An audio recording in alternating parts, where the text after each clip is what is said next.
தேவ ரகசியம் என் மூலமாய் உங்கள் மூலமாய் உலகத்துக்கு என்ன செய்ய வேண்டும்? வெளிப்பட வேண்டும். அதனால்தான் நாம் பாடினோம், சிலுவை வெற்றி சிலுவையின் ரகசியம். வெற்றி சிலுவையின் ரகசியம் எனக்கு என்னது கொடுத்தது? பரிசுத்த, எனக்கு பரிசுத்த வாழ்வை என்ன செய்தது? கொடுத்தது. அந்த ரகசியம் எனக்குள் வளர்ந்து சாத்தானை ஜெயிக்க வைத்தது. அப்போ ரகசியங்கள் வளருகிறது. ரகசியங்கள் என்ன செய்கிறது? ரகசியம் என்பது கண்ணுக்கு தெரியாத ஒன்று. ரகசியம் என்பது என்னது? கண்ணுக்கு நல்ல ரகசியமும் இருக்கும், கெட்ட ரகசியமும் இருக்கும். நல்ல காரியமும் கண்ணுக்கு தெரியாமல் வளர்கிறது, கெட்ட காரியமும் கண்ணுக்கு தெரியாமல் வளர்கிறது. ஆனால் சிலுவையின் ரத்தம், இயேசுவின் ரத்தம் யார் யாரை மீட்டு இருக்கிறதோ, யார் யாரை விடுதலை ஆக்கியிருக்கிறதோ, யார் யாரை கழுவி இருக்கிறதோ, யார் யாரை தூய்மைப்படுத்தி இருக்கிறதோ அவர்களுக்குள் பரிசுத்தம் வளருகிறது. அல்லேலூயா சொல்ல மாட்டீங்க? பரிசுத்தம் வளர்ந்தா தான் பிரச்சனை இல்லையா? பரிசுத்தம் அவர்களுக்குள் வளர்வதற்கு சிலுவையின் ரத்தம் நமக்காக என்ன செய்யப்பட்டிருக்கிறது? கொடுக்கப்பட்டிருக்கிறது. ஏனென்றால் நீங்கள் கிரயத்திற்கு கொல்லப்பட்டீர்களே, ஆகினால் நீங்கள் உங்களுடைய சரீரத்தையும் உங்களுடைய ஆவியையும் தேவனுக்கு என்ன செய்ய வேண்டும்? ஒப்பு கொடுக்க வேண்டும். ஆகினால் என் அன்பு தேவனுடைய சின்னமே, என் அன்பு தேவனுடைய பிள்ளைகளே, அந்த ரகசியம் நமக்குள் என்ன செய்யணும்? வளரணும். கண்ணுக்கு தெரியாத ரகசியம். ரகசியத்தை பார்க்க முடியாது, ரகசியத்தை என்ன செய்ய முடியாது. கடந்த சில ஆண்டுகளுக்கு முன்பு நம்முடைய நாட்டில் உலகம் முழுவதும் ஒரே ஒரு வைரஸ் ஃபார்ம் ஆயிடுச்சு. என்ன வைரஸ்? கொரோனா. யாருக்காவது கண்ணுக்கு தெரிஞ்சிச்சா? சொல்லுங்க, யாருக்காவது கண்ணுக்கு தெரிஞ்சிச்சா? கண்ணுக்கே தெரியாது. ஆனால் அந்த கொரோனா வைரஸ் என்ன செய்தது? கொரோனா வைரஸ் என்ன செய்தது? வளர்ந்தது, பெருகினது. அதே போல தேவ ரகசியம், ஒருத்தன் ரட்சிக்கப்பட்டிருக்கிறான், ஒருவர் மீட்கப்பட்டிருக்கிறார், ஒருவர் வேத புஸ்தகத்தை வாசிக்கிறார்கள், ஒருவர் ஆவிக்குரிய சபையிலே அவர்கள் கலந்து கொள்கிறார்கள் என்றால் கண்ணுக்கு தெரியாத தேவ ரகசியம் நமக்குள் வளரும்போது நம்முடைய வாழ்க்கையில் ஒரு உயர்வை கர்த்தர் கட்டளையிடுகிறார். அல்லேலூயா! உயர்வை கர்த்தர் என்ன செய்கிறார்? கட்டளையிடுகிறார். அங்கே வேத வசனம் இப்படிதான் சொல்லப்பட்டிருக்கிறது. நமக்கு ரகசியம் புரியாது, ஆனால் வெளிக்கு வராத மறைக்கப்படாத ரகசியங்கள் இயேசுவின் கண்களுக்கு முன்பு ஒன்றும் மறைவாக இல்லவே இல்லை, ஒன்று அந்தரங்கமாக இல்லவே இல்லை. மத்தேயு எழுதின சுவிசேஷம் 10ஆம் அதிகாரம் 16வது வசனத்தை நீங்கள் வாசித்து பார்க்கும்போது அங்கே சொல்லப்பட்டிருக்கிறது, அவர்களுக்கு பயப்படாதிருங்கள், வெளியாக்கப்படாத மறைபொருளும் இல்லை, அறியப்படாத ரகசியமும் இல்லை. அறியப்படாத ரகசியமும் இல்லை. சிலர் சொல்லுவாங்க, இவங்களுக்கு இந்த உயர்வு எப்படி வந்துச்சு? அதையா தெரியல, அதுதான் என்ன செய்யல, தெரியல. அப்ப அறியப்படாத ரகசியம், அந்த அறியப்படாத ரகசியம் உங்களுக்குள்ளே எனக்குள்ளே இருக்கு. அல்லேலூயா! உங்களுக்குள்ளே எனக்குள்ளே என்ன செய்கிறது? இருக்கு. அந்த ரகசியத்தை தேவனாகிய கர்த்தர் பரிசுத்தவான்களுக்கும் பரிசுத்த வாட்டிகளுக்கும் காலாகாலங்களில் வெளிப்படுத்தி கொண்டுதான் என்ன செய்கிறார்? இருக்கிறார். வேதாகமத்திலே நாம் பார்க்கும்போது அத்தனை பட்டணம் என்கிறதான ஒரு பட்டணம் இருக்கிறது. அப்போஸ்தலர் 16ஆம் அதிகாரம் 17ஆம் அதிகாரத்தை நீங்கள் பார்ப்பீர்கள் என்றால் அங்கே அத்தனை பட்டம் என்கிறதான ஒரு பட்டணம் இருக்கிறது. அங்கே அப்போஸ்தலன் பவுல் போய் ஊழியம் செய்கிறார். ஊழியம் செய்யும்போது அந்த ஜனங்கள் மத்தியில் இயேசுவை குறித்து பேசும்போது அந்த பட்டணத்தார் எல்லாரும் மாலைகளையும் ஒரு மாலைகளையும் கொண்டு வந்து அவர்களுக்கு பலி செலுத்த என்ன செய்தார்கள்? ஆரம்பித்தார்கள். ஆரம்பிக்கும் போது அவர்கள் என்ன, எதற்காக அப்படி செய்ய ஆரம்பித்தார்கள் என்றால், பவுல் அழகாய் சொல்கிறார், உங்களுடைய ஆராதனையை நான் கூர்ந்து பார்த்தேன், உங்களுடைய ஆராதனையை நான் என்ன செய்தேன்? கவனித்து என்ன செய்தேன்? பார்த்தேன். அப்படி நான் கவனித்து பார்க்கும்போது உங்க கண்களுக்கு மறைக்கப்பட்ட ஒரு ரகசியம் அங்கே எழுதியிருந்தது. அப்படிதானே இருக்கு? உங்க கண்களுக்கு மறைக்கப்பட்ட ஒரு ரகசியம் அங்கே என்ன செய்திருந்தது? எழுதியிருந்தது.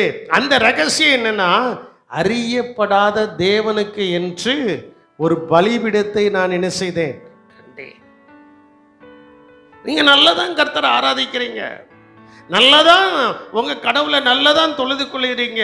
ஆனா அறியப்படாத ஒரு தேவன் இருக்கிறார் என்பதை, அந்த ரகசியத்தை சொல்லும்படியாக தான் ஊழியக்காரனாக நான் வந்திருக்கிறேன் என்று அந்த இடத்தில் என்ன செய்கிறார்? அவர் சொல்லுகிறார். அறியாமை உள்ள காலங்களில் தேவன் காணாதவராய் இருந்தார். இப்பொழுதோ எங்கும் உள்ளவர்கள் யாவரும் ரட்சிக்கப்பட வேண்டும், மனம் திரும்ப வேண்டும் என்று அந்த ரகசியம் என்ன செய்கிறது? வெளிப்படுகிறது. அப்போ அவருக்கு மறைவானது ஒன்றுமில்லை, அவருக்கு அறியப்படாத ரகசியம் ஒன்றுமே இல்லை. தேவ ரகசியம் யாரிடத்துல இருக்கிறது தெரியுமா? உங்களிடத்துல இருக்கா இல்லையாங்கிறத நீங்க வீட்டில் போய் பரிசோதனை பண்ணிக்கிடுங்க. தேவ ரகசியம் யாரிடத்தில் இருக்கிறது? சங்கீதம் 25 சங்கீதம் 14வது வசனத்தை நீங்கள் வாசித்து பார்க்கும்போது அங்கே சொல்லப்பட்டிருக்கிறது, கர்த்தருடைய ரகசியம் அவருக்கு பயந்தவர்களிடத்தில் இருக்கிறது. அவருக்கு பயந்தவர்களிடத்தில் இருக்கிறது. அவர்களுக்கு தம்முடைய உடன்படிக்கையை தெரியப்படுத்துவார். கர்த்தருடைய ரகசியம் யாரிடத்தில் இருக்கு? எனக்கு காது சில நேரத்தில் கேட்காது, கொஞ்சம் சத்தமா சொல்லுங்க பார்ப்போம். ஆண்கள் மட்டும் சொல்லுங்க பார்ப்போம், பெண்கள் மட்டும் சொல்லுங்க பார்ப்போம், எல்லாரும் கரங்களை உயர்த்தி சொல்லுங்க பார்ப்போம். பொதுவில் தான் சொல்லியிருக்கீங்க. அவருக்கு பயப்படுகிற என்னிடத்தில் இருக்கிறது நீங்க சொல்லியிருக்கணும். அவருக்கு பயப்படுகிற என்னிடத்தில் இருக்கு. இப்ப ஆண்கள் மட்டும் சொல்லுங்க பார்ப்போம், பெண்கள் மட்டும் சொல்லுங்க பார்ப்போம், எல்லாரும் சேர்ந்து சொல்லுங்க பார்ப்போம். அவருக்கு பயப்படுகிற என்னிடத்தில் தேவ ரகசியம் இருக்கிறது. விசுவாசிக்கிறவர்கள் தலைக்கு மேலாக கரங்களை கொட்டி கர்த்தரை மகிமைப்படுத்துங்க. சில வார்த்தைகளை நாம் நமக்கென்று எடுத்துக்கொள்ள வேண்டும். நான் நமக்கென்று என்ன செய்யணும்? எடுத்துக்கொள்ள வேண்டும். தேவ ரகசியம் கர்த்தருக்கு பயப்படுகிற என்னிடத்தில் தான் இருக்கு. இன்னைக்கு சிலர்கிட்ட பணம் யார் இடத்துல இருக்குன்னு கேட்டால் தாண்ட இருக்குன்ட்டு ஒருத்தரும் ஒத்துக்கொள்ளவே மாட்டாங்க. நன்றா என்னை கவனிக்கணும், நாடிலெல்லாம் கை வைக்கக்கூடாது. பணம் தாண்ட இருக்குங்கிறத யாரும் என்ன செய்ய மாட்டாங்க? ஒத்துக்கொள்ள மாட்டாங்க. அவங்ககிட்ட போய் கேட்டா, ஐயா அது அவங்ககிட்ட இருக்கு, ஐயா ஏன் உங்ககிட்ட என்ன இருக்கு? அதான் ரகசியம், அதான் ரகசியம். அதான் ஆண்டவர் சொல்றாரு, உள்ளவனுக்கு என்ன செய்யப்படும், இல்லாத இடத்திலிருந்து தேவ ரகசியம் வெளிப்பட்டு உங்களுக்கு உங்க வாழ்க்கையில் உயர்வும் பரிசுத்தமும் வராமல் இருப்பதற்கு காரணம் என்னன்னா, நீங்க எப்பொழுதுமே மற்றவர்களை சுட்டி காட்டுகிறீர்களே தவிர தன்னை சுட்டி காட்டவில்லை. தன்னை என்ன செய்யல? சுட்டி காட்டல. பணம் யார்கிட்ட இருக்கு? ஏன்ட்ட இருக்குது. 5000 பேர் சுட்டி காட்டலுங்க. 5000 பேர் சுட்டி காட்டல, 4000 பேர் சுட்டி காட்டல. அந்த இடத்துல இருந்த ஒரு சின்ன பையன் தான் சுட்டி காட்டுதான். என்கிட்ட 5 அப்பமும் 2 மீனும் இருக்கு, அது ஆண்டவர். அதான் ரகசியம். இப்போ உங்களுக்கு புரிய நினைக்க, அதுதான் என்னது? ரகசியம். அந்த ரகசியம் அவனுக்குள் இருந்ததுனால அவன் மறைந்திருக்கவில்லை. 5000 புருஷர்களுக்கு மத்தியில் அந்த சிறு பையனுடைய ரகசியம் வெளிப்பட்டது. அநேகருக்கு அற்புதத்தின் வாசல் திறந்தது. இன்னையிலிருந்து நீங்க யாரும் சொல்லக்கூடாது பணம் உங்களிடத்துல இருக்கான்னு கேட்டா ஆங்கும்போது அங்க சாத்தான் இருக்கிறதையும் பிடிங்கிருவான். இருக்கு, அதான் விசுவாசம். அதான் என்னது? சொல்ல மாட்டீங்களா? அதான் என்னது? விசுவாசம். விசுவாசம் என்பது எபிரேயர் 11ஆம் அதிகாரம் 1வது வசனத்தில் சொல்லப்பட்டிருக்கிறது. விசுவாசம் என்பது காணப்படுகிறவளின் வாசி. மாமா டக்குன்னு எடுத்து வாசிக்க வேண்டாமா? சோம்பல் முடிச்ச ஆட்கள் அறிக்கையில விசுவாசமானது நம்பப்படுகிறவர்களின் உறுதியும் காணப்படாதவர்களின் நிச்சயம். அதான் ரகசியங்க. அதுதான் என்னது? நான் ஒரு ரகசியத்தை உங்களுக்கு சொல்ல போறேன். இல்லை இல்லை என்பது ரகசியம் அல்ல. இருக்குன்னு சொல்லும்போது ஆண்டவர் எங்க இருந்தாவது ஒரு வாசலை திறப்பாரு. அல்லேலூயா. எங்க இருந்தாவது ஒரு வாசல் என்ன செய்வாரு? திறப்பாரு. அந்த சின்ன பையன் அவன் மறைந்திருக்கவில்லை. இன்னைக்கு நிறைவேற்ற இருக்கிற கோணங்கள் என்னன்னா 5000 புருஷர்களுக்குள்ள இருந்ததான கோணம், இயேசுவினுடைய சீசர்களிடத்தில் இருந்த கோணம். ரட்சிக்கப்பட்டிருக்கிறான், இயேசுவோடு கூட தான் இருக்கிறான். ஆனா அவங்களுக்குள்ளேயும் இந்த ரகசியத்தை அறிந்து கொள்ள புரிந்து கொள்கிறதான ஒரு கோணம் அவங்களிடத்தில் என்ன செய்யல, இல்லை. ஒருவேளை இந்த சபையில நீங்க இருக்கலாம், இந்த ரகசியத்தை நீங்கள் புரிந்து கொள்ளாமல் இருந்தால் ஆசீர்வாதம் வராது. ஆசீர்வாதம் என்ன செய்யாது? வராது. இயேசு பிலிப்பு அந்த இடத்துல ஐயா 200 வெள்ளிக்காசுக்கு வாங்கினாலும் உங்களுக்கு போதாதுன்னு சொல்லும்போது இயேசு கேட்ட கேள்வி, உங்களிடத்தில் என்ன இருக்கிறது? அதாங்க ரகசியம். உங்களிடத்தில் என்ன இருக்கிறது? உங்களிடத்தில் என்ன இருக்குதுன்னு கேட்டோன்னா அப்பமும் சொல்ல, ஒரு சிறு பையனிடத்தில் 5 அப்பமும் 2 மீனும் இருக்கு, கொண்டு வா. அவன் இருந்ததான அதை அவன் கர்த்தருடைய கரத்துல ஒப்பு கொடுக்கும் போது அந்த ரகசியம் வெளியாக்கப்பட்டு அவனுக்குள் இருந்த ரகசியம் வெளியரங்கமாகி கிட்டத்தட்ட 5000 புருஷர்களுக்கு மேலாக ஆசீர்வதிக்கப்பட்டார்கள். அதே போல இன்று கர்த்தருடைய நாமத்தினால் உங்களுக்கு நான் சொல்லிக் கொள்கிறேன், தேவ ரகசியம் மறைந்து கிடக்கிற உங்களை கொண்டு தேவ ரகசியத்தை வெளிப்படுத்தி நூற்றுக்கணக்கான ஆயிரக்கணக்கான ஜனங்களை ஆசீர்வதிப்பதற்காகவே தேவனாகிய கர்த்தர் இன்று இந்த சபையில் உங்களை கொண்டு வந்து வைத்திருக்கிறார். அல்லேலூயா. கொண்டு வந்து என்ன செய்திருக்கிறார்? வைத்திருக்கிறார். அப்போ தேவ ரகசியம் யாரிடத்துல இருக்கு? அவருக்கு பயந்தவர்களிடத்தில். இன்னும் கொஞ்சம் அழுத்தமாய் சொல்கிறது, நீதிமொழிகள் 3:32 நீங்கள் வாசித்து பார்க்கும்போது அந்த ரகசியம் யாருக்குள்ள இருக்கிறதுங்கிறத இன்னும் அழகாய் சொல்லப்பட்டிருக்கிறது. மாறுபாடு உள்ளவன் கர்த்தருக்கு அருவருப்பானவன் நீதிமான்களோடு. மாறுபாடு நமக்கு இருக்கக்கூடாது. கர்த்தருக்கு அருவருப்பா என்ன செஞ்சிடக்கூடாது? பச்சந்தி. மாறுபாடு என்பது என்னது? பச்சந்தி. இங்க ஒண்ணு அங்க ஒண்ணு. நாம் நீதிமான்கள். அடிக்கடி பாடுதோம், இயேசுவின் இரத்தத்தினால். சொல்லுங்க, இயேசுவின் இரத்தத்தினால கழுவப்பட்ட. சொல்ல மாட்டீங்கல்ல?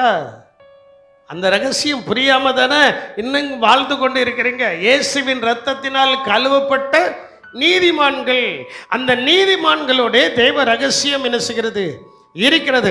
அந்த தேவ ரகசியம் என்னவென்றால் 1 தீமோத்தேயு 3:16 சொல்லப்பட்டிருக்கிறது, அன்றியும் தேவ பக்திக்குரிய ரகசியமானது யாவரும் ஒப்புக்கொள்கிறபடியே மகா மேன்மை உள்ளது. இந்த ரகசியத்தை நீங்க புரிஞ்சிட்டீங்க அப்படின்னா ஆண்டவர் உங்களை மகா மேன்மையுள்ள மனுஷனாக உயர்த்த போறார். அல்லேலூயா. இன்னைக்கு காலையில ஆதியாகமம் 26 நினைக்கிறேன்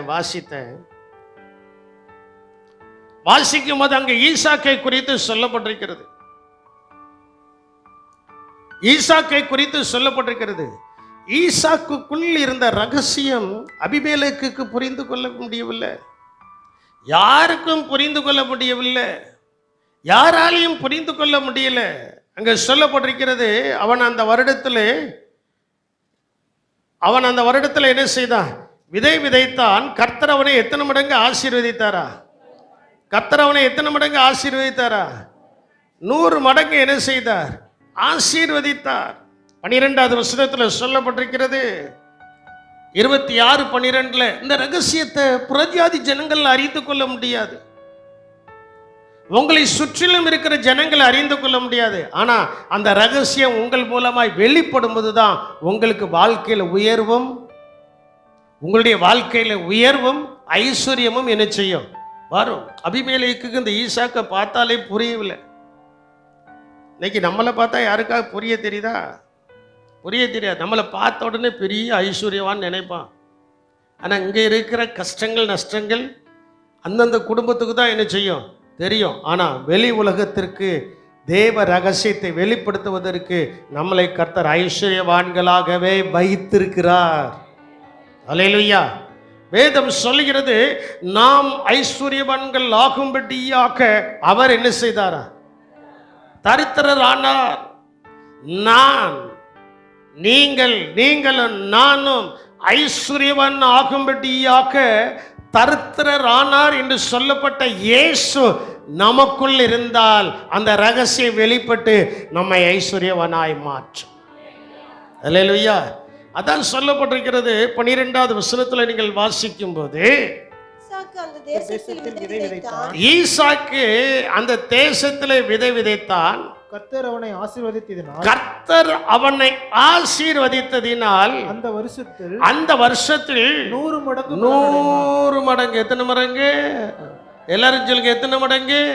அப்ப அந்த ரகசியம் நமக்குள்ள வளர வளர ஒரு 100 மடங்கு ஆசீர்வாதம் வருகிறது.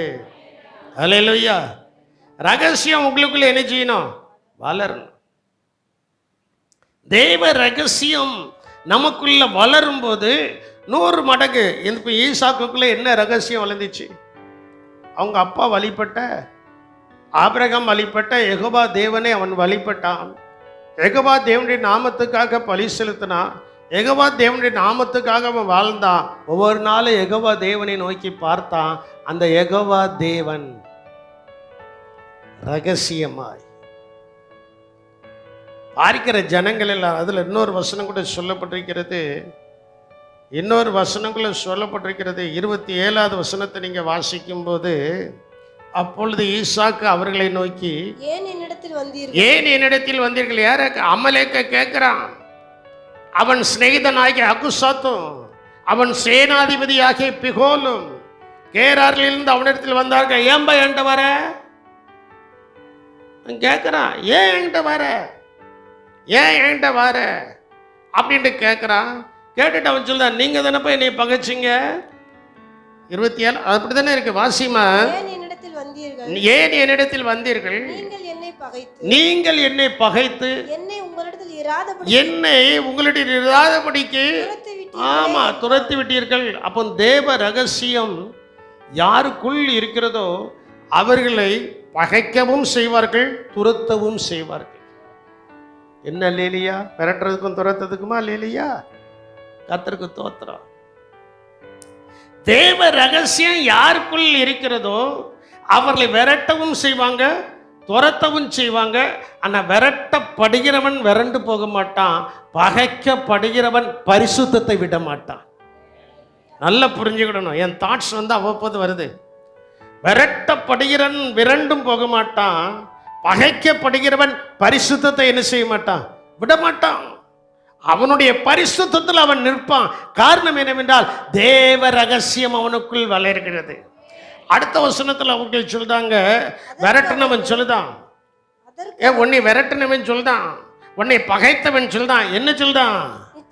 நிச்சயமாய் கர்த்தர் உம்மோட இருக்கிறார் என்று அது வரைக்கும் காணல. அது வரைக்கும் என்ன செய்யல? நிச்சயமாய் கர்த்தர் உம்மோடு இருக்கிறார் என்று நாங்கள் கண்டோம். எதனால கண்டானா? வாசிங்க, அதே அதிகாரத்துல 13வது வசனத்தை வாசிங்க. அவன் ஐஸ்வர்யவானாகி. தேவ ரகசியம் வளரும்போது ஆண்டவர் எதை கொடுக்கிறாரு? சொல்ல மாட்டேங்களே, எதை கொடுக்கிறாரு? ஐஸ்வர்யவானாகி வர வர விருத்தி அடைந்து அவன் தேஞ்சு போகல. உலகத்துல தான் தேய்பிறையும் வளர்பிறையும் மாறி மாறி வரும். ஆனா இயேசுவின் ரகசியத்தை புரிந்து கொண்டவர்களுக்கும் இயேசுவின் இரத்தத்தினால் மீட்கப்பட்டவர்களுக்கும் அவர்களுக்கு வளர்முறை தான் வருமே தவிர அவர்கள் ஒரு நாளும் தேய்ந்து போக மாட்டார்கள். அவர்கள் ஒரு நாள் என்ன செய்ய மாட்டாங்க? தேய்ந்து போனது போல உலகத்துக்கு தெரியும்.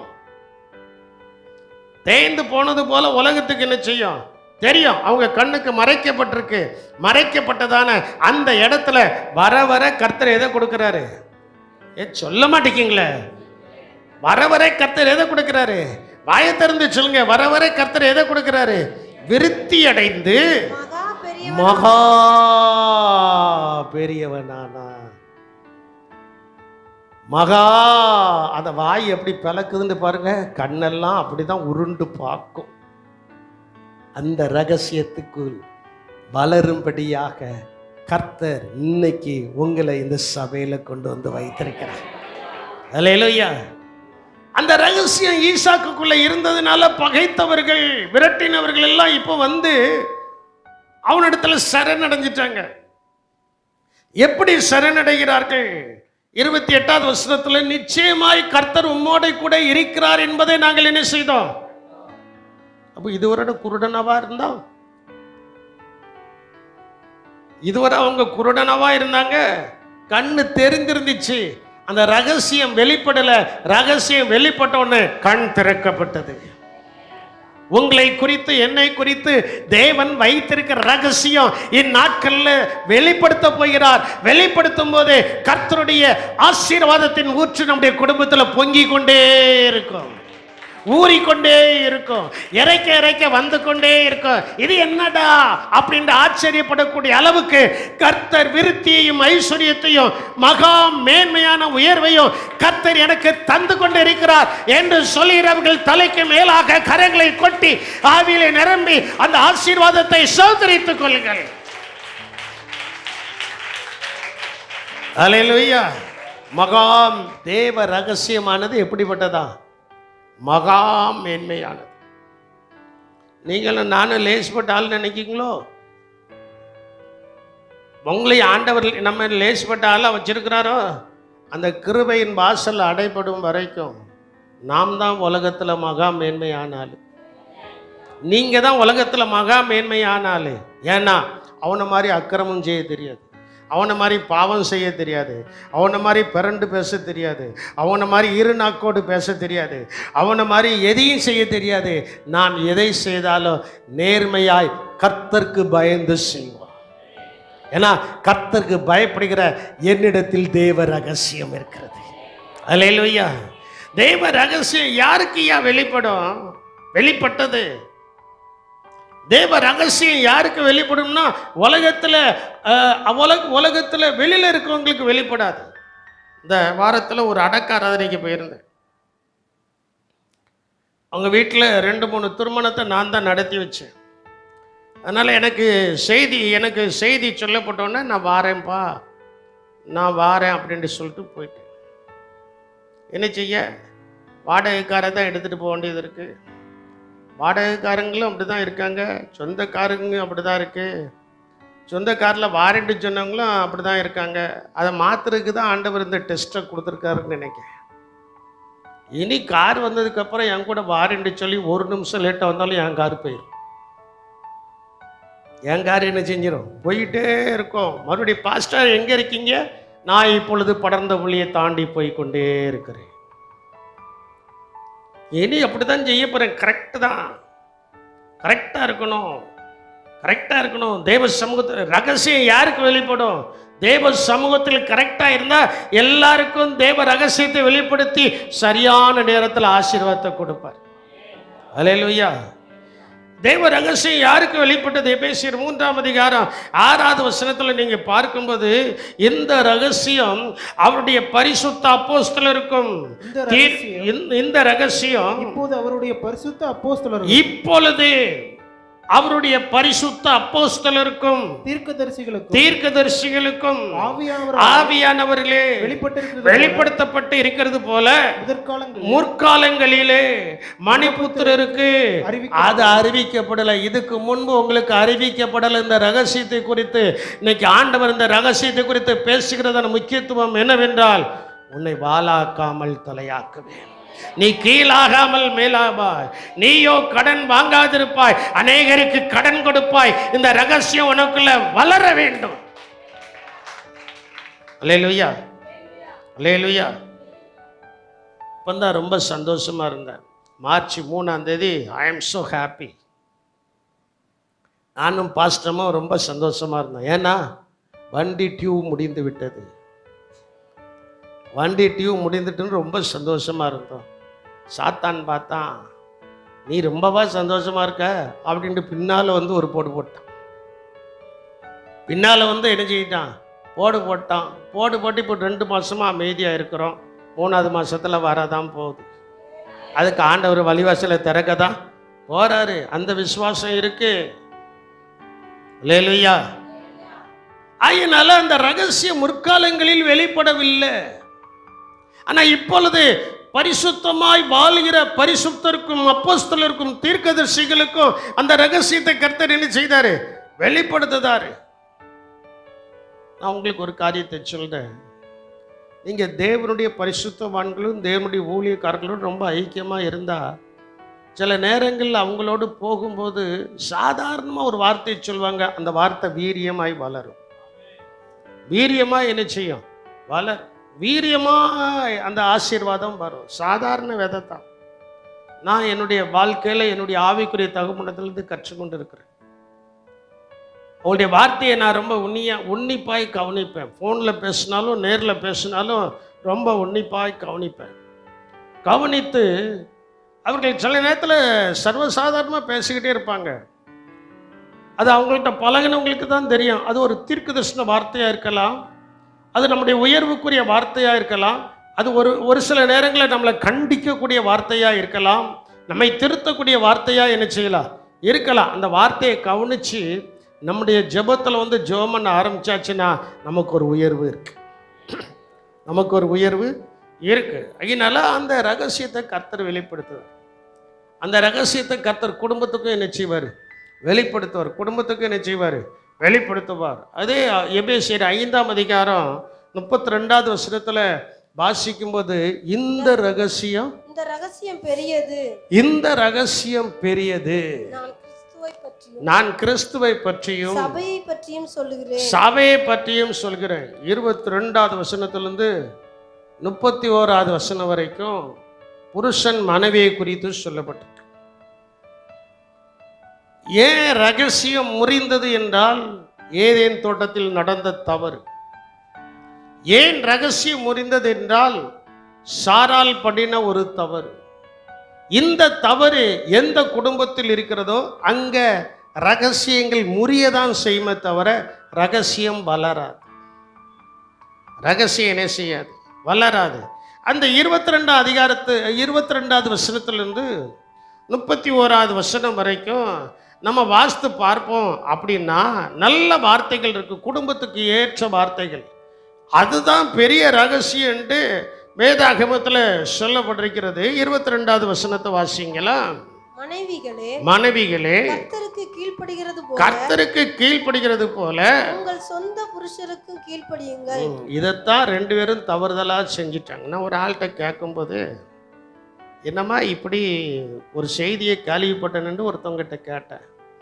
அப்போ அவங்க சொன்னாங்க, இந்த புத்தி கெட்டவா சொல்றது நீங்கள் செஞ்சிட்டே இருக்க போய் தானே அப்படின்னாங்க. அப்போ அவங்களே ஒத்துக்கிட்டாங்க, நாங்கள் யார் தான் நான் ஓப்பனாக தான் பேசுவேன். எனக்கு மறைமுகமாக பேச தெரியாது.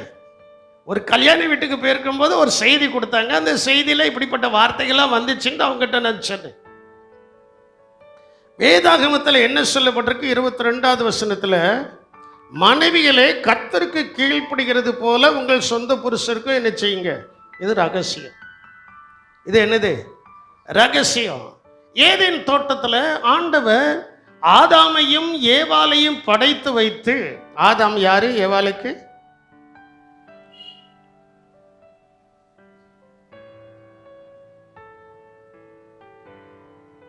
சொல்ல தெரியலையே, எப்படி நாங்க சொல்லுவோம்? ஆதாம் யாரு? ஏதேன் தோட்டத்தில். ஏவாளுக்கு யாரு? புருஷன். ஆதாமுக்கு ஏவாள் யாரு? மனைவி. யார் கீழ்ப்படியணும் சொல்லுங்க? இன்னைக்கு அநேக குடும்பத்தில் உயர்வு வராமல் இருக்கிறதுக்கு காரணமே உங்க வார்த்தைக்கு அவங்க கீழ்ப்படுகிறது தான். இன்னைக்கு நீங்க புரிஞ்சுக்கிடுங்க. என்ன பாஸ்டர் எல்லாத்தையும் வச்சுட்டு உச்சியில் அடிச்ச மாதிரி அடிக்கீங்களே? அடிச்சு தான் ரகசியத்தை வெளிப்படுத்த வேண்டும். ஆதாம் ஆண்டவர் சொல்லிட்டாரு, உனக்கு மனைவியாக கொடுத்திருக்கிறேன். ஆதாம் என்ன சொல்றானா அதுக்கு அப்படியே என்ன செய்யணும்? சொல்ல மாட்டேங்கிங்களே. இன்னைக்கு தலையில மாறி போச்சு. இன்றைக்கு தலையில மாறி போச்சு. ஆதாமுக்கு ஏவாள் கீழ்ப்படிந்திருந்தால், ஏவாள் மேல ஆதாம் அன்பு வைத்திருந்தால் ரகசியம் முறிவுபடாமல் என்ன செய்திருக்கும்? இருந்திருக்கும். இன்னைக்கு அநேக குடும்பத்தில் புருஷர்மார்கள் தன் மனைவியின் மேல அன்பு இல்லை. காரணம், மனைவிமார் புருஷன் சொல்கிற வார்த்தைக்கு கீழ்ப்படுகிறது இல்லை. உங்களுக்கு என்ன தெரியும், என்கிட்டலாம் அப்படி சொன்னா அடுத்தாப்புல உங்களுக்கு எல்லாம் தெரியும், என் பாட்டில் போய் உட்கார்ந்துருவேன். வேத வசனம் என்ன சொல்லுது? என்னடா இவ்வளவு நேரம் ரகசியம் என்று நல்லா போனாரு, இப்போ கொஞ்சம் உடைச்சி பார்க்கிறாரு. ஆமா, சாராள் என்ன தப்பு பண்ணா? ஆபிரகாம் பொறுமையோட தான் இருந்தான். ஆண்டவர் தருவாரு, வாக்குத்தத்தம் பண்ணவர், உண்மை உள்ளவர். அவன் விசுவாசத்தின் தகப்பம் இல்ல, பொறுமையோட தான் என்ன செய்தான் இருந்தான். இந்த சாராளுக்கு ஒரு குளிர், நமக்கு வயசாகி போச்சுட்டு ஆகாரம் கொண்டு போய் விட்டா பாருங்க பிரச்சனை. எதனால வந்துச்சு? இந்த ஏவாளுக்கு ஆதாம் கீழ்ப்படிந்ததுனாலையும், சாராளுக்கு ஆபிரகாம் கீழ்ப்படிந்ததுனாலையும். அதனாலதான் வேதத்தில் சொல்லப்பட்டிருக்கிறது, மனைவிகளே உங்கள் புருஷருக்கு என்ன செய்யுங்க. இன்னைக்கு கீழ்ப்படிவீங்களா? இனி அப்பந்தான் ரகசியம் வெளிப்படும். அப்பந்தான் ரகசியம் என்னச்சு இல்லை பாஸ்டர், நாய் வாழ வச்சு கெட்டுனாலும் நிம்மராது போல நானும் நிம்மராம தான் இருப்பேன் அப்படின்னா தேவ ரகசியம் வளர்ந்து உங்களுக்குள் ஆசீர்வாதத்தை கொண்டு வராது. நான் வேத வசனத்தை சொல்றேன், தேவனுடைய வார்த்தையை சொல்லுதேன். அன்னைக்கு அவங்க 2 பேர் மட்டும் கீழ்ப்படியாமல் அன்பை மட்டும் பாராட்டி இருந்தால், என் கருத்தை நீங்க நல்லா புரிஞ்சுக்கிடணும். கீழ்ப்படியாமல் அன்பை மட்டும் பாராட்டியிருந்தால் உலகத்துக்கு இன்னும் இன்னைக்கு இந்த சூழ்நிலையில் பாவம் என்ன செய்திருக்காது, பிரவேசித்திருக்கிறாது. பாவம் பிரவேசிப்பதற்கு இந்த வேதாகமத்தை மீறுவதனால், வேத பிரமாணங்களை மீறுவதனால் உலகத்திலே பாவம் என்ன செய்கிறது, பிரவேசிக்கிறது. வேதாகமத்தில் மனவாட்டிக்கு கொடுக்கப்பட்டதான ஒரே ஒரு வார்த்தை என்னன்னா, கீழ்ப்படியுங்கள். என்ன செய்யுங்க? சொல்ல மாட்டேங்கிங்களே. என்ன செய்யுங்க? கீழ்ப்படியுங்கள். எதிலெல்லாம்? எல்லா காரியங்களிலேயும். 24வது வசனத்தை வாசிக்கும் போது அங்கே சொல்லப்பட்டிருக்கிறது, ஆகையால் சபையானது கிறிஸ்துவுக்கு கீழ்ப்படுகிறது போல மனைவிகளும் தங்கள் சொந்த புருஷர்களுக்கு. வேற யாருக்கெல்லாமோ கீழ்ப்படுதீங்களே, அதான் ரகசியத்தை முறிக்கிறது. என்னடா பாஸ்டர் இப்படி கண்டிஷனா இருக்கிற? தேவ ரகசியம் உங்கள் மூலமாய் வெளிப்பட வேண்டும் என்றால் வேத பிரமாணத்துக்கு நீங்க கீழ்ப்படிந்துதான் ஆக வேண்டும். மறுபடியும் வாசிமா, கிறிஸ்துவுக்கு கீழ்ப்படுகிறது போல மனைவிகளும் தங்கள் சொந்த புருஷருக்கு எந்த காரியத்திலேயும் கீழ்ப்படிந்திருக்க வேண்டும். ஒரு காரியத்துல, 2 காரியத்துல, 3 காரியத்துல அப்படி சொல்லல. எல்லாம் சொல்லப்பட்டிருக்கு. எந்த காரியத்திலையும் கீழ்ப்படிந்து இருக்க வேண்டும். இன்னைக்கு உலகத்துல பாவம் பிரவேசிப்பதற்கும் கிறிஸ்தவ சமுதாயம் கோர்ட்டில் போய் நிற்பதற்கும் காரணம் என்னன்னா, 2 காரியங்கள் இல்லாதது. சகோதரர்கள் மனைவியிடத்தில் அன்பா இருக்க வேண்டும். ஸ்திரீகள் உங்கள் புருஷனுக்கு எல்லா காரியங்களையும் கீழ்ப்படியணும். இதுதான் அப்படின்னு சொல்லியாச்சுன்னா 6 o'clock மாதிரி ஆக்கிக்கிட்டு வீட்டில் உட்காந்துட்டு சோறு பொங்காம உட்காந்துடக்கூடாது. கீழ்ப்படிஞ்சுதான் ஆகணும். என்ன செய்ய? தேவ பிரமாணத்துக்கு நம்ம கீழ்ப்படியணும். அப்பதான் ரகசியம் என்ன செய்யும், வெளிப்படும். ரகசியம் என்ன செய்யும், நல்லா என்னை கவனிக்கணும். ரகசியம் என்ன செய்யும், வெளிப்படும். அதை குறித்து தான் 32வது வசனத்தில் சொல்லப்பட்டிருக்கிறது. இந்த ரகசியம் அப்போ பாருங்க, பெரிய ரகசியம் நம் மூலமாய் வெளிப்படுவதற்கு ஆண்டவர் வைத்திருக்கிற சூத்திரம் ரொம்ப எளிமையானது. மனைவிகளுக்கு சொல்லப்பட்டிருக்கு, அப்போ புருஷனுக்கும் சொல்லப்பட்டிருக்கிறது. 23வது வசனத்தில் மனைவிக்கு புருஷன் எப்படி இருக்கிறான், வாசிமா, ஏன் நீ வாசிக்க மாட்டேக்க? ஏதோ ஒரு தட்டுத, ஏன் வாசிக்க மாட்டேக்க? வாசி. கிறிஸ்து சபைக்கு தலையாய் கிறிஸ்து சபைக்கு தலையாய் இருக்கிறது போல புருஷரும் மனைவிக்கு தலையாய் இருக்கணும். சில நேரத்தில் இந்த தலை வாலாயிருது பாருங்களா, அங்கதான் பிரச்சனையே இருக்கு. ரகசியம் வெளிப்படாமல் போவதற்கு காரணம் அதுதான். தலை என்ன செஞ்சிருது? என்ன இஞ்சி தட்டி கொடுத்த மாதிரி இருக்கும். ரகசியம் வெளிப்படணும், ஐஸ்வர்யவான் ஆகணும், விருத்தி அடையணும், மகா மேன்மையை உள்ள சந்ததியாக என்ன செய்யணும்? உயர்த்தப்படணும். அதுக்குரிய வழியை தான் நான் இப்போ உங்களுக்கு சொல்லுதேன். கிறிஸ்து சபைக்கு தலையாய் இருக்கிறது போல புருஷனும் மனைவிக்கு எப்படி இருக்கிறார்? தலையாய் இருக்கிறான். 25வது வசனத்துல அன்பு கூறணும். சகோதரர்களே, வேற எந்த பெண்கள் மேலேயும் அன்பு கூறக்கூடாது. மனைவியிடத்துல தான் எப்படி இருக்கணும்? மற்றவங்கள்ட்ட கொஞ்சம் டிஸ்டன்ஸ் கீப் பண்ணணும். டிஸ்டன்ஸ் என்ன செய்யணும்? கீப் பண்ணணும். மற்றவங்களிடத்துல டிஸ்டன்ஸ் கீப் பண்ணி தான் ஆக வேண்டும். ஏன்னா இது கடைசி காலம். இந்த கடைசி காலத்துல நோவா காலத்தில் வாழ்ந்தது போல வாழ்வதற்குத்தான் அநேகர் விரும்புகிறார்கள். இந்த கடைசி காலத்துல சோதோம் கொமோராவில் நடந்தது போலதான் நடப்பதற்கு என்ன செய்கிறார்கள்? விரும்புகிறார்கள். 3 வயது பிள்ளைக்கு பாதுகாப்பு இல்லை, 7 வயது பிள்ளைக்கு பாதுகாப்பு இல்லை, யாருக்கும் பாதுகாப்பு இல்லை. நாம் பாதுகாப்பாக இருக்க வேண்டும் என்றால் நம்முடைய சொந்த, உங்களுடைய சொந்த மனைவியை தவிர மற்ற எந்த ஸ்திரீகளுக்கும் கொஞ்சம் டிஸ்டன்ஸ் இருக்கணும். ஆமீன் சொல்ல மாட்டீங்க, அல்லேலியாவும் சொல்ல மாட்டீங்க, ஆமீனும் சொல்ல மாட்டீங்க. இதுக்கெல்லாம் நாங்கள் போய் அல்லேலியா சொல்ல முடியுமா? ஆமீன் சொல்ல முடியுமா? சொல்லலைன்னா பரவத்துக்கு வர முடியாது, ரகசியமும் வெளிப்படாது. ஆண்டவர் இந்த காரியங்களை சொல்லிட்டு தான் 32வது வசனத்துல சொல்றாரு, இந்த ரகசியம் எப்படிப்பட்டது?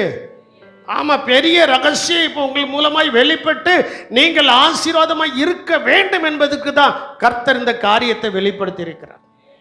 அல்லேலூயா. அன்பு கூறுங்கள். அப்புறம் 27வது வசனத்துல சொல்லப்பட்டிருக்கிறது, குடும்பத்திற்காக கரைதிரை முதலானவைகள் ஒன்றும் இல்லாதபடி பரிசுத்தமும் பிழையற்றதுமான மகிமையுள்ள சபையாக அதை தமக்கு முன் நிறுத்திக் கொள்ள தம்மை தாமே அதற்காக ஒப்பு கொடுத்தார். அப்படியே புருஷர்களும் தங்கள் மனைவிகளை தங்கள் சொந்த சரீரங்களாக பாவித்து அவரில் அன்பு கூற வேண்டும். தன் மனைவியில் அன்பு கூறுகிறவன் தன்னில் தான் அன்பு கூறுகிறான். புரியுதா? ஒப்பு கொடுக்கணும். சபைக்கு கிறிஸ்து தன்னை ஒப்பு கொடுத்தது போல குடும்பத்தில் புருஷன் தன்னை இந்த குடும்பத்துக்கு ஒப்பு கொடுத்து, அந்த வார்த்தை இன்னும் கொஞ்சம் அழகா சொல்லணும்னா சாக்ரிஃபைஸ், தியாகம் பண்ணி வாழ்ந்தால்தான் அந்த குடும்பம் ஆசீர்வதிக்கப்படும். இந்த ரகசியம் என்ன செய்யும்? வெளிப்படும். மகா மேன்மையான ஆசீர்வாதங்கள் நமக்கு வருவதற்கு நாமே நமக்கு தடையா இருக்கக்கூடாது. அதான் நான் சொன்னேன், நாமே நமக்கு தடையா இருக்கிறோம் என்று சொன்னால் தான் தலையில தானே, அதுக்கு மேல நீங்க நிரப்பிக்கிடுங்க. உங்களுடைய குடும்பம், உங்களுடைய குடும்பத்தில் நீங்க தான் முக்கியமான ஆளு. வேற யாரையும் கொண்டு வந்து நுழைக்க நினைச்சக்கூடாது, விட கூடாது. என்கிட்டலாம் என் குடும்பத்தில் உள்ள காரியத்தை யாராவது வந்து தீர்க்குன்னு நினைச்சா வேண்டாம், நீங்க விட்டுருங்க, நான் பார்த்துக்கிட்டதேன்னு சொல்லிட்டு சும்மா இருக்க மாட்டேன், ஜெபம் பண்ணுவேன். 2 பேரே தோத்துறோம் தோத்துறோம் தோத்துறோம் தோத்துறோம். நான் தோத்திரம் பண்ணதை காட்டிலையும் பாஸ்டமா ரொம்ப வீரியமா தோத்துறோம் தோத்துறோம் தோத்துறோம். 2 தோத்திரமும் சேரும்போது அங்க ரகசியம் வெளிப்படும். அந்த 2 தோத்திரமும் சேரும்போது அங்க ரகசியம் என்ன செய்யும்? வெளிப்படும். 5வது அங்கே புருஷர்களுக்கு தான் நிறைய கண்டிஷன் சொல்லியிருக்கு. 5வது அங்கே சொல்லப்பட்டிருக்கிறது, குடும்பத்தை என்ன செய்யணும்? போஷித்து காப்பாற்ற வேண்டும். 29வது வசனத்தில் சொல்லப்பட்டிருக்கிறது, சபையை கிறிஸ்து போஷித்து காப்பாற்றுகிறது போல ஒவ்வொருவரும் தன் மாம்சத்தை போஷித்து காப்பாற்ற தன் மாம்சத்தை போஷித்து என்ன செய்யணும்? காப்பாற்றணும். நல்ல வேலை செய்யணும். சோம்பலாக இருக்கக்கூடாது. என்ன வேலைனாலும் செய்யணும். இனி சில வேலையை செய்ய வேண்டான்ட்டு பாஸ்டமாக சொல்லுவாங்க. நான் என் பாட்டில் போவேன். என் பாட்டில் நம்மளால் முடிஞ்ச வேலையை செஞ்சுக்கிட்டே இருக்கணும். வேலையை என்ன செஞ்சுக்கிட்டே இருக்கணும். ஏசுநாதர் வருகை வரைக்கும் பாஸ்டமாக சொல்லிக்கிறதான ஒரே ஒரு காரியம், ஏசப்பா வருது வரைக்கும் நல்ல பலத்தையும் சுகத்தையும் என்ன செய்யணும்? கொடுக்கணும். அதே போல் சபைக்கு நான் இப்போ சொல்றேன், ஏசப்பா வரும் வரைக்கும் இந்த சபையில் இருக்கிற எல்லாருக்கும் ஆண்டவர் நல்ல சுகபலன் கொடுத்து வேலை செய்வதற்கு ஏற்ற சத்துவத்தை கொடுக்கணும். அல்லேலூயா. அப்போ போஷித்து என்ன செய்யணும்? காப்பாற்ற வேண்டும். 6வது சொல்லப்பட்டிருக்கிறது 31வது வசனத்தில், தன் மனைவியோட இசைந்து இருக்க வேண்டும். தன் மனைவியோடு என்ன செய்யணும்? நான் சில நேரங்களில் ஆரம்பத்தில் சில கல்யாண வீட்டில் பிரசங்கம் பண்ணும்போது பிரசங்கம் பண்ணியிருக்கேன். பெண்களுக்கு தாலி செயின் போடக்கூடாது, ஆண்களுக்கு தான் போடணுன்ட்டு. ஏன்டா பாஸ்ட் இப்படி சொல்கிறாருன்னா, பெண்கள் வீட்டில் இருக்கிறாங்க, ஆண்கள் வேலைக்கு வெளியில் என்ன செய்தாங்க?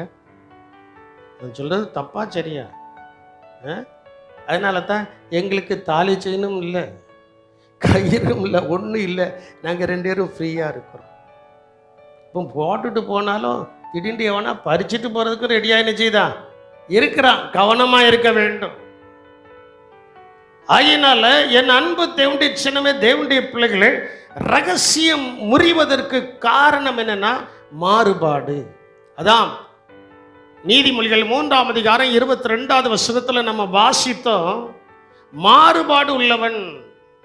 பாருங்க, அந்த ஏதேன் தோட்டத்தில் மாறுபாடு வந்ததுனால ஆண்டவர் செய்தது என்ன? தோட்டத்தை விட்டு வெளியில கொண்டு பத்திட்டார். தோட்டத்தை விட்டு வெளியில போ, மாறுபாடு வந்துட்டு உனக்கு, தோட்டத்தை விட்டு வெளியில போனா உனக்கு முள்ளும் குறுக்கையும் புல்லும் எல்லாம் முளைக்கும். நெத்தி வேர்வை சிந்து, அவைகளை பண்படுத்து, அதுக்கப்புறம் நீ சம்பாத்தியம் பண்ணி சாப்பிடலாம். மாறுபாடு வந்ததுனால உங்களுடைய குடும்பத்தில் தேவ ரகசியம் வெளிப்பட்டு நீங்கள் ஆசீர்வாதமாக இருக்க வேண்டும் என்றால் உங்களுக்குள்ள மாறுபாடு வரக்கூடாது. உங்களே சொல்ல மாட்டீங்க. மாறுபாடு உள்ள சந்ததியாய் நம்ம இருக்கக்கூடாதுல்ல. மாறுபாடு என்ன செய்யக்கூடாது? வரக்கூடாது. ஏனென்றால் நாங்கள் தேவ ஞானத்தையே பேசுகிறோம். அதுதான் ரகசியம். நாங்கள் மனுஷன் பேசுகிற பிரகாரமாய் பேசவில்லை. சில நேரங்களில் நீங்கள் தவறுதலாய் போதகர்களை, ஊழியர்களை எடுத்துக்கொள்கிறீர்கள். அது தவறு. வேதம் நன்றாய் சொல்கிறது, பவுல் நன்றாய் சொல்கிறார், நாங்கள் மனிதர்கள் பேசுகிறது போல பேசவில்லை, தேவ ஞானத்தின் ரகசியத்தை உங்களுக்கு என்ன செய்கிறோம்? வெளிப்படுத்துகிறோம். தேவ ஞானத்தின் ரகசியத்தை உங்களுக்கு என்ன செய்கிறோம்? வெளிப்படுத்துகிறோம். அதையே நாங்கள் பேசுகிறோம். 1 கொரிந்தியர் 2ஆம் அதிகாரம் 7வது வசனத்தை நீங்கள் வாசித்து பார்க்கும்போது அங்கே சொல்லப்பட்டிருக்கிறது. 6வது வசனத்தையும் 7வது வசனத்தையும் நீங்கள் வாசிக்கும் போது, அப்படி இருந்தும் தேறினவர்களுக்குள்ளே ஞானத்தை பேசுகிறோம். பாருங்க, இப்பிரபஞ்சத்தின் ஞானத்தை அல்ல, அழிந்து போகிறவர்களாகிய இப்பிரபஞ்சத்தின் பிரபுக்களுடைய ஞானத்தையும் அல்ல. பாருங்க, நாங்க உலகத்தான் பேசுகிறது போல பேச மாட்டோம். அவங்க இப்பிரபஞ்சத்தினுடைய ஞானத்தை பேசுறாங்க. நாங்க தெய்வீகத்தை வெளிப்படுத்துகிறோம், தேவ சித்தத்தை வெளிப்படுத்துகிறோம், தேவ ஞானத்தை வெளிப்படுத்துகிறோம். வசனம் அழகாய் சொல்கிறது, இப்பிரபஞ்சத்தின் ஞானத்தை அல்ல, அழிந்து போகிறவர்களாகிய இப்பிரபஞ்சத்தின் பிரபுக்களுடைய ஞானத்தையும் அல்ல. ஒரு இடத்துல கேட்டு ஒரு இடத்துல நாங்கள் பேசல.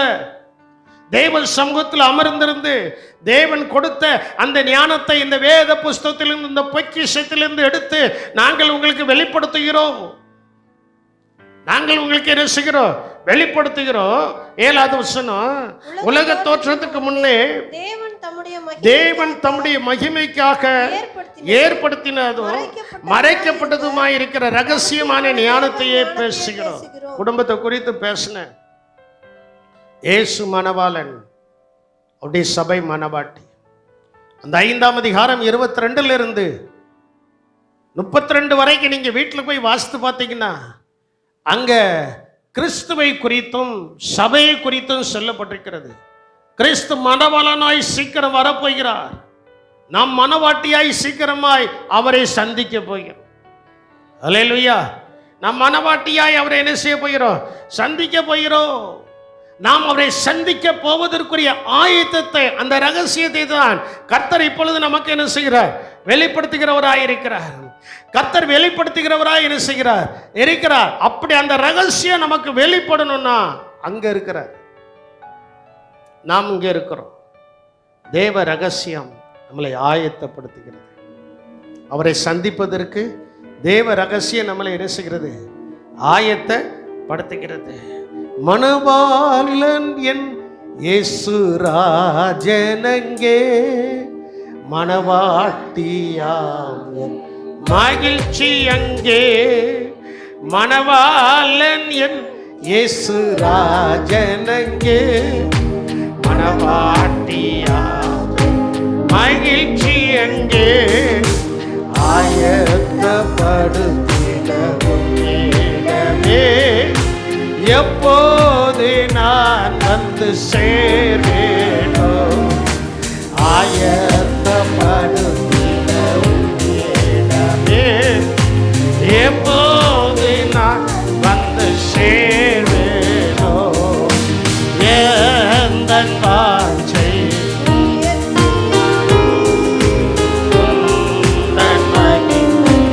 என்று காண்பேன். எந்தன் வாஞ்சை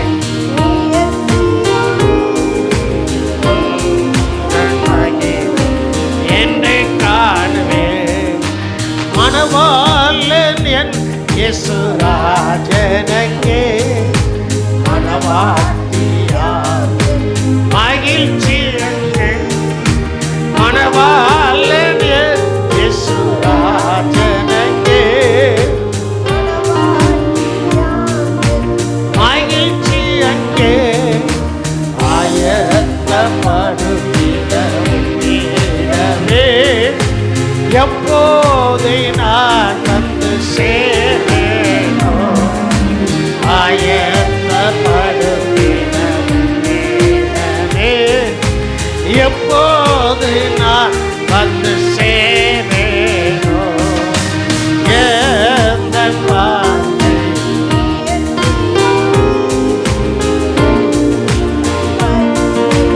என்று காண்பேன். எந்தன் வாஞ்சை உயர் சீயோனே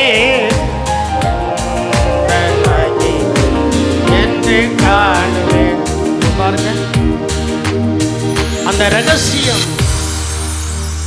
நமக்குள் இருந்து நம்மை ஆயத்தப்படுத்தி கொண்டு இருக்கிறது. அல்லேலூயா. நம்ம என்ன செய்கிறது? அந்த பரம வாசஸ்தலத்தை அடையும்படியாக அந்த பரம மணவாளனாகிய இயேசுவை சந்தித்து அவரோடு கூட இருந்து 24 மணி நேரமும் அல்லும் பகலும் அவரை துதிக்கும்படியாக, அவரை போற்றும்படியாக, அவரை வணங்கும்படியாக, ராப்பகல் இல்லாத இடத்துல, பசி தாகம் இல்லாத இடத்துல அவரை துதிக்கும்படியாக அந்த ரகசியம் நம்மை ஆயத்தப்படுத்துகிறது. அல்லேலூயா. அந்த ரகசியம் நம்ம என்ன செய்கிறது? ஆயத்தப்படுது. அதனால தான் நாங்கள் மனுஷ ஞானத்தை பேசல, நாங்கள் வாய்ப்பாடு சொல்லி கொடுக்கல. ஓ 2 2 ஈரி 2 அந்த வாய்ப்பாடுலாம் நாங்கள் சொல்லி கொடுக்கல. நாங்கள் சொல்லி கொடுப்பது தேவ ரகசியம் உங்களுக்கு வெளிப்பட்டு பரலோக ராஜ்யத்தை அடைவதற்கு. எதை அடைவதற்கு? தேவ ராஜ்யத்தை அடைய வேண்டும். ஆகையினால் என் அன்பு தேவனுடைய ஜனமே, தேவனுடைய பிள்ளைகளே, ஒரு காலத்தில் அது மறைவாக இருந்தது. இப்போ ஆண்டவர் தெரியப்படுத்தி அந்த ரகசியம் நமக்குள்ள வைக்கிறார். அந்த ரகசியம் கிறிஸ்து நமக்குள் இருப்பதே அந்த ரகசியம். யார் நமக்குள் இருக்கணும்? யார் நமக்குள் இருக்கணும்? அதான் அந்த அடக்காரனில் பிரசங்கம் பண்ண, கர்த்தருக்குள் மரிப்பவர்கள் சொல்ல மாட்டேங்க. கர்த்தருக்குள், இந்த இடத்துல நான் கௌரவமாக சொன்னேன், in Christ and out of Christ. இப்போ நான் உங்களுக்கு சொல்றேன், அந்த ரகசியம் யாருக்குள்ள இருக்கு? அந்த ரகசியம் யாரு? கிறிஸ்து நமக்குள் இருப்பதே அந்த ரகசியம். யூ டெஸ்டிஃபை யுவர் செல். நீங்க உங்களை சோதித்து பார்க்கணும், கிறிஸ்து எனக்குள் இருக்கிறாரா?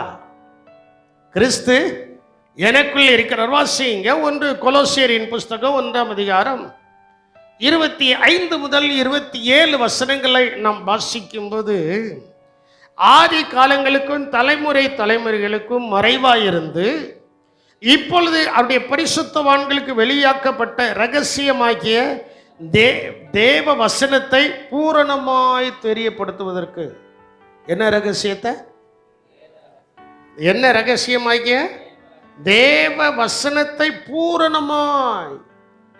கலப்போடு நாங்க பேசல, தேவன் ஞானத்தை பேசுகிறோம், தேவன் தருகும் ரகசியத்தை பேசுகிறோம். இது சிலரை கடிக்கும். ஏன் கடிக்குதுன்னா, ஆராதனைக்கு வரும்போது வரிஞ்சு கட்டிட்டு ஓடி வந்துடுது. ஆராதனைக்கு வர்றதுக்கு முன்னால் ஒரு 5 நிமிஷம் முழங்கால் போட்டோ இருந்தோ, ஆண்டவரே ஆராதனைக்கு போகிறேன், ஏன்னா எனக்கு என்னையோட நீர் பேசணும், என்னைய பரிசுத்தமாக்கணும், நான் ஆயத்தமாக்கணும், எனக்கு நல்ல வார்த்தையை தாருன்னா அன்னைக்கு நல்ல வார்த்தையை ஆண்டவர் கொடுத்துருவார். ஜோம் பண்ணாமல் வேதம் வாசிக்காமல் போகலன்னா பாஸ்ட்டு வருத்தப்படும். நான் வருத்தமே பட மாட்டேன். ஏசுநாதர் வருத்தப்படுவார். யார் வருத்தப்படுவா? ஏசுநாதர் என்ன செய்வார்?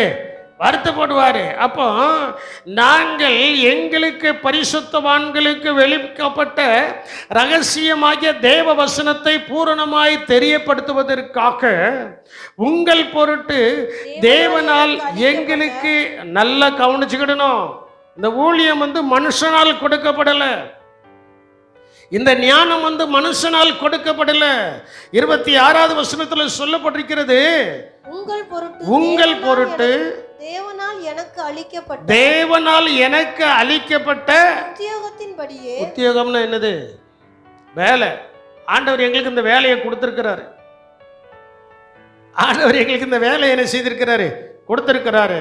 அளிக்கப்பட்ட உத்தியோகத்தின்படியே நான் அந்த சபைக்கு ஊழியக்காரனே. அதனால தான் ஆண்டவர் எனக்கு இது என்ன செய்தாரு? இந்த ரகசியத்தை என்ன செய்தாரு? வெளிப்படுத்த. தேவ ரகசியமாகிய வேத வசனத்தை பூரணமாய் வெளிப்படுத்த ஆண்டவர் என்னை இந்த இடத்துல ஒரு ஊழியக்காரனாய் வைத்திருக்கிறாரு. 27வது வசனம், புறஜாதிகளுக்குள்ளே விளங்கிய இந்த ரகசியத்தில் மகிமையின் ஐஸ்வர்யம் இன்னதென்று தேவன் தம்முடைய பரிசுத்தவான்களுக்கு தெரியப்படுத்த சித்தமானார். கிறிஸ்துவானவர் மகிமையின் நம்பிக்கையாகவே எனக்குள் இருப்பதே அந்த ரகசியம். அல்லேலூயா. எல்லாரும் கரங்களை உயர்த்தி சொல்லுங்க, கிறிஸ்துவானவர் மகிமையின் நம்பிக்கையாக எனக்குள் இருப்பதே அந்த ரகசியம். மறுபடியும் 3 திருப்பு சொல்லி முடிச்சதுக்கு அப்புறம் நல்ல தலைக்கு மேல கைத்தட்டி என்ன செய்யணும்? ஆண்டவரை துதிக்கணும். கிறிஸ்துவானவர் மகிமை நம்பிக்கையாக எனக்குள் இருப்பதே அந்த ரகசியம். கிறிஸ்துவானவர் மகிமையின் நம்பிக்கையாக எனக்குள் இருப்பதே அந்த ரகசியம். கிறிஸ்துவானவர் மகிமையின் நம்பிக்கையாக எனக்குள் இருப்பதே அந்த ரகசியம். நல்ல கரைகளை கொட்டி நமக்குள் இருக்கும் அந்த ரகசியமாகிய கிறிஸ்துவை மகிமைப்படுத்தும்படியாக. இன்னைக்கு உங்களுக்கு புரியும் நினைக்க தேவ ரகசியம். தேவன் தம்முடைய ரகசியத்தை வெளிப்படுத்தும் காலத்தில் வந்திருக்கிறோம். நீங்களும் நானும் சாதாரண ஆள் இல்லை. ஆண்டவர் சொல்றார், நீங்களும் நானும் சாதாரண ஆள் இல்லை. ஒழுங்காய் ஜெபமணி, ஒழுங்காய் வேதத்தை வாசித்து, ஒழுங்காய் கர்த்தரை ஆராதித்து கொண்டு இருக்கிற பிள்ளைகளுக்கு ஈசாக்கை போல, ரெபேக்காலை போல ஒரு செழிப்பு உள்ள காலத்தை கர்த்தர் வைத்து அவருடைய ரகசியத்தை கர்த்தர் உங்கள் மூலமாய் வெளிப்படுத்த போகிறார். அல்லேலூயா. ஈசாக்கா தான் செஞ்சான், ரெபேக்கால் அதை தான் செஞ்சா. ஆண்டவரை நல்ல துதிக்க ரகசியம் என்ன செய்தது? வெளிப்படுத்தல் 10ஆம் அதிகாரம் 6, 7வது வசனத்தையும் கடைசியாக ஒரு வசனத்தையும் வாசித்து நாம் ஜெபிக்க போறோம். அதுல சொல்லப்பட்டிருக்கிறது, இனி காலம் செல்லாது. அம்மா ஐயா, இனி காலம் செல்லாது. ஜாக்கிரதையாக இருக்கணும் தேவ ரகசியம் வெளிப்படுவதற்கு. ஆனாலும் தேவன் தம்முடைய ஊழியக்காரர் ஊழியக்காரராகிய தேவன் தம்முடைய ஊழியக்காரராகிய தீர்க்கதரிசிகளுக்கு சுவிசேஷமாய் அறிவித்தபடி ஏழாம் தூதனுடைய சத்தத்தின் நாட்களிலே அவன் எக்காலம் ஊத போகிற போது தேவ ரகசியம் என்ன செய்யும்? நிறைவேறும் என்று வானத்தையும் அதில் உள்ளவைகளையும் பூமியையும் அதில் உள்ளவைகளையும் சிருஷ்டித்தவரும் சதா காலங்களிலும் உயிரோடு இருக்கிறவருமானவர் மேல் ஆணையிட்டு சொன்ன இனி சீக்கிரமா என்ன செய்ய போகுது? நிறைவேற போகுது. அந்த தேவ சித்தம், தேவ ரகசியம் நமக்குள்ள நிறைவேறி நமக்கு ஒரு உயர்வையும் நமக்கு ஒரு ஆசீர்வாதத்தை கொண்டு வர வேண்டும் என்றால், என் அன்பு தேவ ஜனமே, அந்த ரகசியம் வெளிப்படுவதற்கு மனித ஞானத்தை இல்ல, ஒரு தெய்வீக ஞானத்தை நாம் பெற்றுக்கொள்ளும்படியாக வேத வசனத்தின் ரகசியம் நமக்குள் கிரியை செய்யும்படியாக நாம் ஒப்பு கொடுக்கணும். நாம் ஒப்பு கொடுக்கணும். இதுவரைக்கும் ஏனோ தானோண்டு வாழ்ந்த வாழ்க்கை போதும். இதுவரைக்கும் தேவ ரகசியத்தை காத்துக்கொள்ளாமல் வாழ்ந்த வாழ்க்கை போதும். இன்னைக்கு ஒரு தீர்மானம் எடுக்கணும். தேவ ரகசியம் மூலமாய் வெளிப்பட வேண்டும். வெளிப்படும் போது தானா வரும். அதனால தான் ஆண்டவர் சொன்னார், முதலாவது தேவனுடைய ராஜ்யத்தையும் அவருடைய நீதியும் தேடுங்கள், அப்பொழுது இவைகளெல்லாம் உங்களுக்கு குறைய கொடுக்கப்படும். உங்கள் கையில் இருக்கிற பைபிள் அப்படியா சொல்லுது? என்ன செய்யுமா? கூட கொடுக்க. அப்படி கூட கொடுக்கப்படணும்னா இன்னைக்கு நான் சொல்லுகிற இந்த தேவ ரகசியம் உங்களில் வளர்ந்து அது வெளியில் வரும். வெளியில் வரும்போது நீங்கள் தேவனை மட்டும் தேடணும், தேவ ராஜ்யத்தை தேடணும். மீதி உலகத்தில் நமக்கு அத்தியாவசியமான எல்லா ஐஸ்வர்யத்தையும் விருத்தியையும் மேன்மையையும் கர்த்தர் அருளுவார். அல்லேலூயா. யார் அருளுவார்? கர்த்தர் அருள்வார். அதான் சொல்லப்பட்டிருக்கிறது. அப்போஸ்தலன் பவுல் கன்க்ளூட் பண்ணுதார். உலகத்துக்கு ஒரு முடிவுரை எழுதி வைக்கிறார். அந்த ரகசியத்தை குறித்து ஒரு முடிவுரை எழுதியிருக்கிறார். அந்த முடிவுரை என்னவென்றால், 1 கொரிந்தியரின் புஸ்தகம் 15ஆம் அதிகாரம் 51வது வசனத்தை நீங்கள் வாசித்து பார்க்கும்போது, இதோ ஒரு ரகசியத்தை உங்களுக்கு அறிவிக்கிறேன், நாம் எல்லாரும் நித்திரை அடைவதில்லை, ஆகிலும் கடைசி எக்காலம் தொனிக்கும் போது ஒரு நிமிஷத்துல ஒரு இமை பொழுதுல நாம் எல்லாரும் மறுபக்கமாக்கப்பட போகிறோம். அல்லேலூயா. அது ஒரு ரகசியம், தேவ ரகசியமே. நாம் மறுரூபப்பட்டு அவரோடு கூட இருக்க வேண்டும். கடைசி எக்காலம் தொடிக்க போகிறது. நாம் எல்லாரும் நித்திரை அடைவ போகிறது இல்லை. கடைசியா ஒரு எக்காலம் தொனிக்கும். அந்த எக்காலம் தொனிக்கும் போது சடனா ஒரு நிமிஷத்துல ஒரு இமை பொழுதுல நாம் மறுரூபமாக்கப்பட்டு அவரோடு இருக்க போறோம் அல்லவா? அதுதான் தேவ ரகசியம். அதுதான் என்னது? தேவ ரகசியம். அந்த நாளுக்கு நாம் ஆயத்தமாய் ஜீவிக்க வேண்டும். அந்த நாளுக்கு நான் ஆயத்தமாக என்ன செய்யணும்? இருக்கணும். அவர் எப்பொழுது வந்தாலும் சரி, அவர் எந்த நேரத்தில் வந்தாலும் சரி, தம் மனம் போன போக்கில் ஜீவிச்சுக்கிட்டு மற்றவங்களை கை காமிச்சிட்டே இருந்தா நடக்காது. தன்னை கை காமிச்சு தன் வாழ்க்கையை திருத்தி, ஆண்டவரே நான் என்ன செய்ய சித்தமாய் இருக்கிறேன் என்று பவுல் கேட்டாரு. முள்ளில் உதைக்கிறது உனக்கு கடினமான்னு சொன்ன உடனே, ஆண்டவரே என்னை குறித்த உடைய சித்தம் என்னன்னு உடனே ஆண்டவர் சித்தத்தை வெளிப்படுத்தி அவனை உலகம் முழுவதும் அந்நாட்களில் பல இடங்களுக்கு கொண்டு தேவ ரகசியத்தை வெளிப்படுத்தி அவனை மேன்மைப்படுத்தினது போல இன்று இந்த கடைசி நாட்களில், கடைசி காலத்தில் தேவனுடைய பிள்ளைகளாகிய உங்களையும் என்னையும் கொண்டு தேவ ரகசியத்தை வெளிப்படுத்தி இதுவரைக்கும் மறைக்கப்பட்ட காரியத்தை வெளியரங்கமாக்கி நமக்குள்ள ஒரு பெரிய ஆசீர்வாதத்தை கொண்டு வர போகிறார். விரும்புகிறவர்கள், எனக்குள்ள கர்த்தர் அந்த காரியத்தை செய்ய போகிறார் என்று சொல்கிறவர்கள் நல்ல கரங்களை கொட்டி ஆவிலை நிரம்பி அந்நிய பாஷைகளை பேசி அபிஷேகத்தோடு அதை நீங்கள் பெற்றுக்கொள்ளுங்கள். எங்கள் கிருபையும் இரக்கம் நிறைந்த எங்கள் அன்பின் ரட்சகரே, நாங்கள் உம்மை துதிக்கிறோம், உம்மை ஸ்தோத்திரிக்கிறோம் கர்த்தாவே.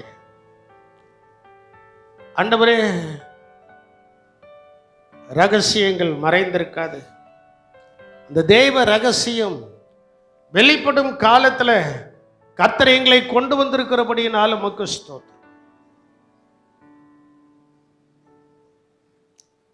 இந்த சபையில் இருக்கிற அநேக குடும்பங்களுக்குள் இருக்கிறதானே ஆண்டவரே களைகளை பிடுங்கி போட்டு நல்ல மேனிகளாய் வளருவதற்கு தேவ ரகசியம் தம்முடைய பிள்ளைகளாகிய இவர்களுக்குள் கிரியை செய்து அந்த நாளுக்கு ஆயத்தமாக்க கர்த்தர் உதவி செய்கிறபடினாலும் உமக்கு ஸ்தோத்திரம். அந்த எக்காலம் துணிக்கும் போது இந்த இடத்துல ஆராதித்து கொண்டு இருக்கிற என் முதல் கை குழந்தையாய் இருக்கிறதான ஆண்டவரே பிள்ளைகள் வரைக்கும் ஒருவராயிலும் வெட்கப்பட்டவர்களாய் அல்ல, ரகசியத்தை காத்து கொண்டு உயர்வையும் பரிசுத்தத்தையும் பெற்று இயேசுவின் வருகையில் வந்து நிற்க ஆவியான தேவன் தம்முடைய பிள்ளைகளுக்கும் குடும்பத்தாருக்கும் உதவி செய்திடலாம். சூழ்நிலைமைகளை மாற்றட்டும் கர்த்தாவே. தேவ ரகசியம் தம்முடைய பிள்ளைகளுடைய சூழ்நிலைமைகளை கர்த்தர் மாற்றி ஈசாக்கை போல ரெபேக்காலை போல ஆண்டவரே துதிக்கிறோம் சகலமும் உடைய பிள்ளைகளாய் ஜீவிக்க நம்முடைய பிள்ளைகள் ஒன்றிலும் குறைவுள்ளவர்களாய் அல்ல, எல்லாவற்றிலும் சம்பூர்ணமுடையவர்களாய் நிறைவுள்ளவர்களாய் ஜீவிப்பதற்கு தேவ ரகசியத்தை புரிந்து அறிந்து குடும்பமாய் செயல்பட கர்த்தர் உதவி செய்தார். ஆசீர்வதியும் ஆசீர்வதியும் ஆசீர்வதியும். இயேசுவின் நாமத்தில் ஜெபிக்கிறோம் எங்கள் ஜீவனுள்ள நல்ல தகப்பனே, ஆமென். அப்படி எல்லாம்